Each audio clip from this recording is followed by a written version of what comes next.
મને બચાવો નહીંતર ભારતના ગામમાં 900 વર્ષ જૂની મૂર્તિઓ મળી, ચેતવણી વાંચી લોકો ભયભીત। કર્ણાટકના ગડક જિલ્લામાં આવેલું લકુંડી ગામમાં અનેક ઐતિહાસિક અને પુરાતત્વ સ્થળો આવેલા છે। હાલમાં ખોદકામ દરમિયાન એક પુરાતત્વવિદ ખાડામાં ઉતર્યા અને તેમને 12મી સદીની 8 ફૂટ ઊંચી પથ્થરની તકતી મળી હતી, જેના પર કોતરણી કરીને કંઈક લખેલું હતું। તેમાં ચેતવણી લખી હતી કે મને બચાવો અથવા તો ક્રોધનો સામનો કરો। તેને લઈને ગામના લોકો ભયભીત થઈ ગયા હતા। આ ખોદકામ 22 નવેમ્બરથી રાજ્ય પુરાતત્વ સંગ્રહાલયો અને હેરિટેજ વિભાગના અવશેષ શોધ ઓપરેશન દરમિયાન કરવામાં આવ્યું હતું। લકુંડીનો ખૂબ જ રસપ્રદ ઇતિહાસ છે। અહીંયા 900 વર્ષ જૂના મંદિરો, પગથિયા, મૂર્તિઓ અને ખંડેર આવેલા છે। લકુંડીમાં ચાલુક્ય રાજાના સમયમાં સોનાના સિક્કા માટે ટંકશાળ આવેલી હતી। આ પથ્થરની તકતી પરનું લખાણ ખંડિત છે।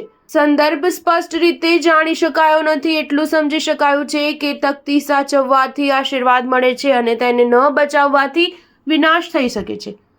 લકુંડીમાં 5 ઐતિહાસિક મંદિરોની પણ ઓળખ કરવામાં આવી હતી, જેને લઈને હવે ઘરોમાં ફેરવવામાં આવ્યા હતા। લગભગ 300 સિક્કા અને 900 કલાકૃતિઓ પણ મળી આવી છે। 11મી અને 12મી સદીના સ્તંભનો ઉપયોગ કરીને આ કલાકૃતિઓ માટે એક સંગ્રહાલય બનાવવા અને મંદિરોનું પુનર્નિર્માણ કરવાની યોજનાઓ પણ ચાલી રહી છે। સ્ટાર ન્યૂઝ 7 હંમેશા સચ્ચાઈની સાથે।